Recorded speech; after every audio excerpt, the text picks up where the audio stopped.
Good evening everyone, welcome to excelNsee IAS। आज की video में हम डिस्कस करेंगे इंडियन ईयरबुक 2021 की सीरीज में इंडस्ट्री का part 1। So friends, let us start with the video. तो पहले हम बात करते हैं department for promotion of industry and internal trade. दोस्तों, इसका गठन हुआ था एस्टैब्लिश 1995 में। तो इस डिपार्टमेंट को पहले कहा जाता था department of industrial policy and promotion. फिर बाद में 2019 में इसको रीनेम किया गया, दैट इज कॉल्ड DPIIT।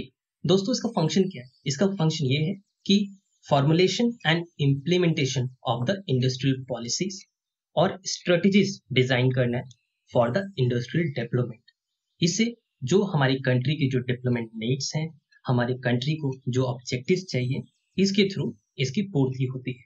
दूसरी चीज, ये मॉनिटर करता है इंडस्ट्रियल ग्रोथ रेट और उनकी परफॉर्मेंस को जो इंडस्ट्रीज को देखता है, और उसके according they are assigned different task, advices on all industrial and technical matters.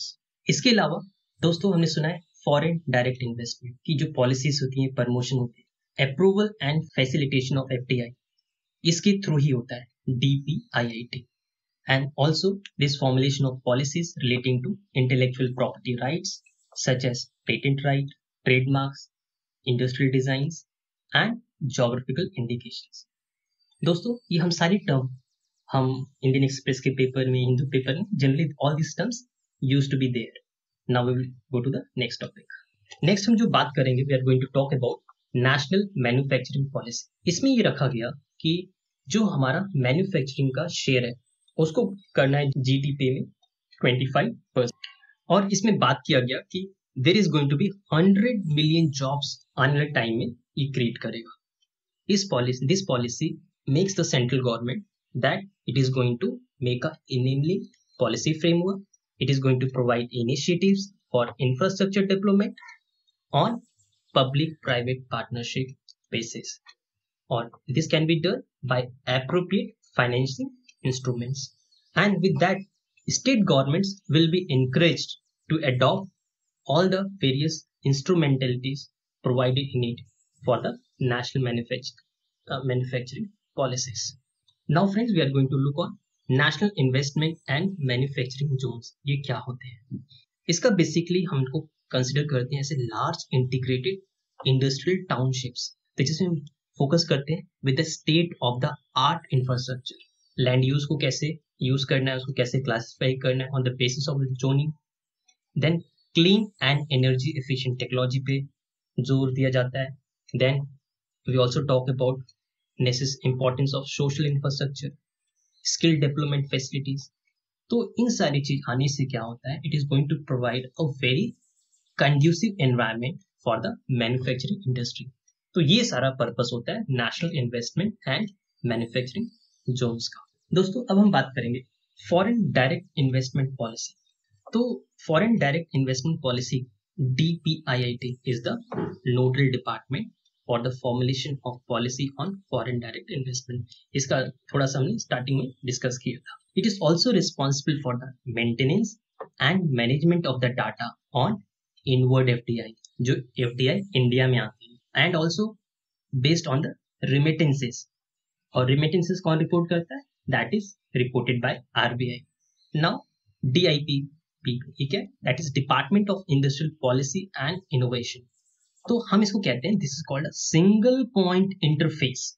Government का सिंगल पॉइंट इंटरफेस होता है, जो क्या it facilitate the investors for getting the FDI through this approval route. और DIPP is the nodal department for approvals in case single brand retail trading, multi-brand retail trading, food product retail, non-resident Indian export-oriented units investment. So very important. You can note down the important facts. Right friends? दोस्तों, अब हम बात करेंगे make in India. हमें पता है कि make in India का जो कैंप था, ये लॉन्च हुआ था सितंबर 2014। तो it was taken as a national effort कि हमें अपनी कंट्री इंडिया को एक इम्पॉर्टेंट इन्वेस्टमेंट डेस्टिनेशन बनाना है, और हमें इसको एक ग्लोबल हब बनाना है for manufacturing, design and innovation. तो हमारा जो मेक इन इंडिया का जो कंसेप्ट था, it was based on 4 pillars. तो पहला पिलर ये था new processes, new infrastructure, new sectors and new mindset.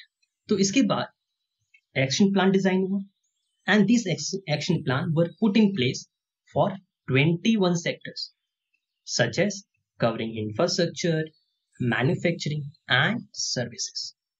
And this action plan also includes initiative for infrastructure creation such as ease of doing business, innovation, research and development, fiscal initiatives, and more important on skill development. This Make in India now it's focusing on 27 sectors. Out of these 27 sectors, जिसमें से 15 manufacturing sectors हैं और 12 champion service sectors. Friends, अब हम बात करेंगे ease of doing business.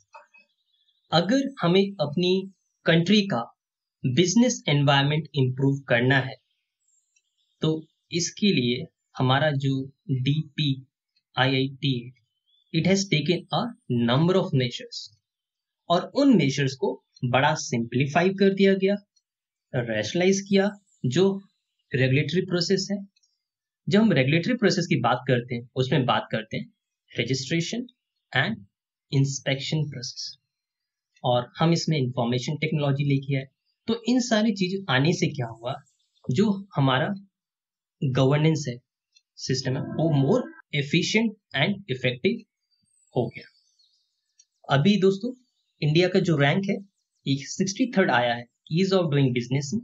This was presented by world banks annual doing business report 2019 में हमारा 77th रैंक आया था। देखो दोस्तों, इंप्रूवमेंट हुआ है, तो it is a very good sign for the investment purpose.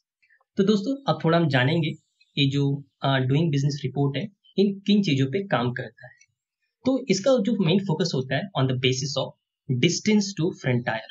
तो ये एक एब्सोल्यूट स्कोर माना जाता है that measures the gap between India and the global countries, जिसमें they give their best practices on 10 specified indicators. इन इंडिकेटर्स की बात हम नीचे बात करते हैं। तो जो हमारा ईज ऑफ डूइंग बिजनेस है ये इसलिए बनाया गया to measure regulations directly affecting businesses and nation's rank is based on the average of 10 indicators. ये क्या है 10 indicators? हम उनको अभी डिस्कस करेंगे वन बाय वन। तो पहला है starting a business, dealing with construction, permit. भाई कंस्ट्रक्शन करना है तो परमिट चाहिए, कोई भी इंडस्ट्री लगेगी तो देयर शुड बी इंश्योर कि हाँ इस पर्टिकुलर इंडस्ट्री को इतना इलेक्ट्रिसिटी चाहिए ऑन द रिक्वायरमेंट बेसिस। फिर registering property and getting credit money, और उसके अलावा जो प्रोटेक्टिंग जो माइनॉरिटी इन्वेस्टर्स हैं। अब कोई भी बिजनेस सेटअप होता है तो उसमें स्मॉल प्लेयर्स आर इन्वॉल्व, सब लोग अपना अपना स्टेक होल्डर्स होते हैं। तो उसमें जो स्टेक होल्डर्स होते हैं, जो माइनॉरिटी होते हैं जिनके शेयर्स, तो उनको भी प्रोटेक्ट करना है। टैक्सेस का पेइंग स्ट्रक्चर, और ट्रेड को कैसे करना है अक्रॉस द बॉर्डर, कॉन्ट्रैक्ट कैसे इन्फोर्स करना है, कोई फाइनेंशियल प्रॉब्लम आ जाती है, कुछ अलग प्रॉब्लम आ जाए तो उनको रिजॉल्व करना है, कैसे रिजॉल्विंग इंसॉल्वेंसी कितना फास्ट है उस कंट्री का। सो फ्रेंड्स, ये सारी चीजें हम बात करते हैं under ease of doing business. दोस्तों अब हम बात करेंगे स्टार्टअप इंडिया। तो स्टार्टअप इंडिया ये इनिशिएटिव लिया गया गवर्नमेंट ऑफ इंडिया के द्वारा, ठीक है, जिसका मेन फंक्शन ये था कि हमें स्टार्टअप कल्चर अपने कंट्री में लाना है और हमें एक ऐसा strong and inclusive ecosystem establish करना है for innovation and entrepreneurship in India. तो ये स्टार्टअप इंडिया 2016 में लॉन्च हुआ अंडर स्टार्टअप इंडिया स्कीम। तो इसमें दोस्तों क्या हुआ, जितनी भी एलिजिबल कंपनीज हैं they are going to be recognised as a startup, और इनको रिकॉग्नाइज कौन करेगा, दैट इज DPIIT, हमने जो स्टार्टिंग में पढ़ा था। तो इससे क्या होगा, इन कंपनीज जो स्टार्टअप होंगी they are going to get a large number of benefits such as tax benefit होगा, इजियर compliance होगा, IPR fast tracking, that is intellectual property rights fast tracking, and there are other benefits. So this is very much sufficient for prelims point of view, and even you can make small notes for the mains point of view. Right friends, अब हम बात करें invest India. तो invest India इसको कहा जाता है it is a joint venture. It is not for profit but it is a joint venture between Department of Industrial Policy and Promotion, Federation of Indian Chambers of Commerce and Industry, CM and NASSCOM and various state government. Invest India को हम कहते हैं it is a National Investment Promotion and Facilitation Agency of India, और it is called a first point of reference for investors. और इसमें क्या होता है, जो वेंचर्स होते हैं, they provide multiple form of support such as market में एंट्री करना है तो उसकी स्ट्रेटेजी को कैसे डिस्कस करना है, then deep dive industry analysis, partner search की बात होती है, location and assessment of all the policies and important decision makers. Right friends, दोस्तों अब हम बात करेंगे प्रोजेक्ट मॉनिटरिंग इन्वेस्ट इंडिया से। तो project monitoring group it was set up in cabinet secretariat in 2013। तो अभी रिसेंटली इसको मर्ज कर दिया गया with DPIIT from 2019 institutional mechanism for resolving issues and fast tracking the setting up and expeditious commissioning of large public private partnership projects. Right friends, अब हम बात करेंगे startup India hub. Startup India hub में हम जब बात करते हैं इट वॉज इसका ऑपरेशनलाइज हुआ 2016 में to resolve queries and hand hold startups. तो इसके अंदर बात किया गया कि हमें इस स्टार्टअप इंडिया हब को डिजिटल एक्सटेंशन करना है। तो ये बहुत ही इंटेलिजेंट ऑनलाइन हब बन गया और ये ऑपरेशनलाइज होना शुरू हुआ 2017 में, और अब ये it is going to serve as a platform where all the stakeholders of the startup ecosystem can collaborate, और इन सबका एक जगह पॉइंट पे सिनर्जाइजेशन ऑफ द एफर्ट होगा, जिससे क्या होगा, ये जो हमारा स्टार्टअप इंडिया का हब है इसको हम डिजिटली और आगे ले जा पाएंगे on the basis of location wise and sectoral mapping. Right friends, दोस्तों अब हम बात करेंगे इंटेलेक्चुअल प्रॉपर्टी राइट्स। तो इंटेलेक्चुअल प्रॉपर्टी राइट्स का मतलब क्या है? These are legal rights that cover the privileges given to individuals who are the owners and inventors of a work and have created something with their intellectual creativity. तो suppose अगर मैं इसको एक simple भाषा में समझाता हूं तो मैं ये कहना चाहता हूं कि हमने अपनी क्रिएटिविटी से हमने कोई ऐसी चीज डिजाइन की, तो ताकि हमें उस पर क्या करना, उस पर पेटेंट करवाना है, ताकि वो जो हमारा आइडिया है that can not be copied down by any other individual. तो इससे क्या होता है, सपोज मैं इन्वेंटर हूँ या क्रिएटर हूँ, तो पेटेंट कराने से क्या होगा, मुझे I will get my exclusive rights, ताकि उस पर्टिकुलर चीज का जो मैंने आइडिया क्रिएट किया है उस आइडिया को कोई और मिसयूज ना कर पाए, या वो मेरे आइडिया कॉपी करके he is going to make his business successful. तो जब तक वो मेरी परमिशन, अगर मैंने पेटेंट करा लिया तो कोई भी मेरे आइडिया को कॉपी नहीं कर सकता।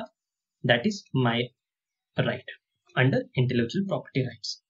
तो ये rights they are granted for a limited time only, ताकि एक सोसाइटी में इक्विलिब्रियम बना रहे पूरे ग्लोबलाइज्ड वर्ल्ड में।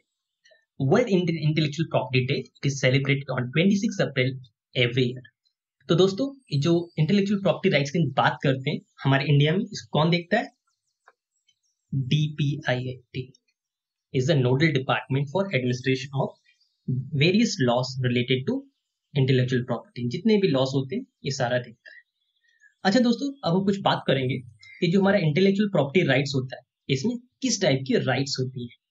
तो सबसे पहले उसमें पेटेंट राइट, फिर होता है trademark, industrial designs, geographical indications of goods, copyright, semiconductor integrated circuit, layout designs. तो friends, DPIIT is also the nodal department for dealing world intellectual property organisation. ये जो हाईएस्ट ऑर्गेनाइजेशन जो इन सारी चीजों को डील करता है। दोस्तों अब हम बात करेंगे national IPR policy, national intellectual property rights policy. It lays down the future road map for our India's intellectual property right in our country. ये पॉलिसी रिकॉग्नाइज करती है क्योंकि हमारी जो कंट्री है that is full of abundance of creativity and innovative energies. जो हमारी country में जो आइडियाज आएंगे, तो हमें क्या करना है, उन टैलेंट्स को, उन आइडियाज को, क्रिएटिविटी को टैप करना है और उन सारी एनर्जीज को एक चैनलाइज करके हमें अपनी कंट्री और अपने पूरे वर्ल्ड के लिए एक ब्राइटर फ्यूचर स्टैब्लिश करना है, जो जिसके लिए हमारी कंट्री जानी जाती है। Right friends, now friends we are going to discuss, I am just going to rewind the topics which we have done, that is in the form of highlights. तो सबसे पहले हमने बात किया department for promotion of industry and internal trade. उसके बाद हमने बात किया national manufacturing policy, national investment and manufacturing zones. Then we have talked about foreign direct investment policy, make in India, ease of doing business. ease of doing business में आपको India का rank याद करना है और ये डाटा कौन publish करता है। हमने स्टार्टअप इंडिया में बात किया, इन्वेस्ट इंडिया में, स्टार्टअप इंडिया इन्वेस्ट इंडिया में क्या डिफरेंस है, ठीक है। Project monitoring invest India cell क्या कहता है, इसका ऑब्जेक्टिव क्या है, स्टार्टअप इंडिया हब क्या है, एंड इंटेलेक्चुअल प्रॉपर्टी राइट्स क्या है, नेशनल आईपीआर पॉलिसीज क्या है। तो फ्रेंड्स इन सारी चीजों पे हमने डिस्कशन किया। आप इस पे please you can pause the video, if you like to note some important points you can note it down, और इसको आप सुनिए और please do like the video and please write your comment. आप लोग अपने कमेंट को लिखेंगे तो आपके कमेंट हमको और मोटिवेट करेंगे हमें कहाँ पर इंप्रूवमेंट करना है और इसको हम बेहतर और कैसे बना पाए। सो फ्रेंड्स इसका पीडीएफ आप लोग को हमारे टेलीग्राम के चैनल पे मिल जाएगा। Okay, goodbye, thank you.